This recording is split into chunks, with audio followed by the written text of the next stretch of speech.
With the many advantages of having a container garden, here's how you start one.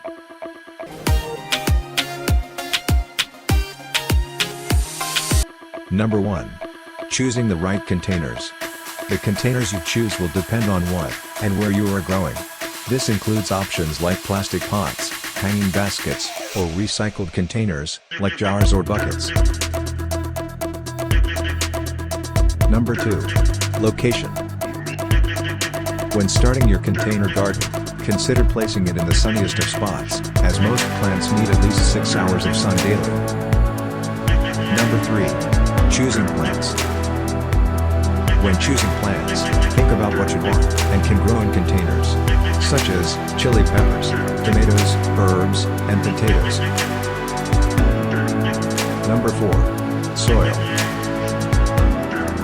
Make sure to choose a loose potting soil that has good drainage and lots of nutrients.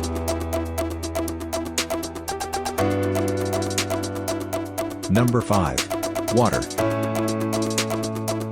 Check daily to see if the soil is dry before you water it. Make sure your containers have drainage holes to avoid overwatering.